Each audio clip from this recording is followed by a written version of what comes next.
Here we have a spreadsheet with a whole bunch of information. We have first name column, we have last name column, we have emails, phone numbers, and start dates. Usually with spreadsheets, you have a whole lot of information. You often can't see it all. We can keep scrolling down and see that there's a lot of entries. This is all fake information, by the way. This was all just randomly generated, so not real people, not real phone numbers. So we may want to sort this data. Maybe we need this alphabetically. Maybe we need area codes that are the same, or maybe we need common start dates.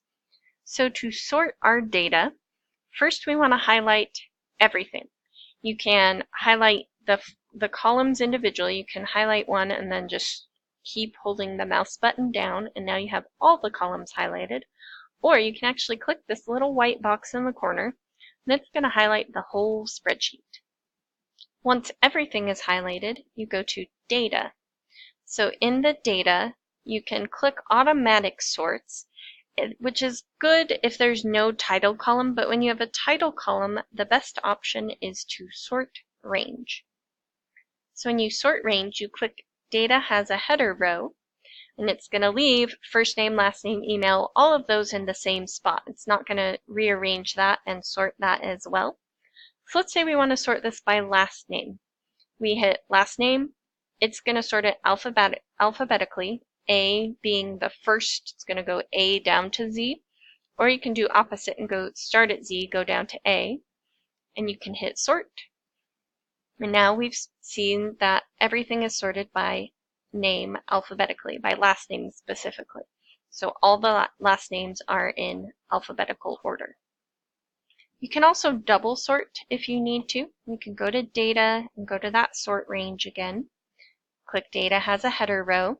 Maybe you want to do last name still, but then you want to add another sort column. Maybe next you want to also sort by the start date. And so now it will double sort. So mostly it's in alphabetical order, but then it also puts the dates in order. So it's going to kind of rearrange things so that it's sorted first by last name and sorted second by the start date. Let's say you now have everything sorted how you want, but you want to add a new person in. To do this, you can right-click. You can right-click anywhere, but it will only insert above. It's easier to right-click on the number to the left in that numerical labeling, and then you can insert one above or one below. You can pick, I want to insert this above, and you can type in the new information. So you enter in your information, and now you have that new row to enter it into. What if you make a mistake and you don't want that row anymore? You can also delete it. If you right-click again and click Delete Row, it will get rid of it completely. You can do the same thing in the columns. Maybe you need a new piece of information. So you can insert an entirely new column and enter in whatever information you need there. One last thing we can do is to filter our data. If you select all the data again and go to Data and create a filter, you'll notice it turns green and you'll see these little upside down triangles. Clicking on those triangles will allow us to filter that particular column of data. So maybe we want only a specific date. We can click these check marks and it will get rid of the data we don't want to see anymore. It's not going to delete it, it's just going to temporarily hide it. This time we didn't sort out enough of the data, so it still shows like all of it's there. I'm going to hit clear and get rid of all of the check marks, and then I'm going to only select 8/27/18.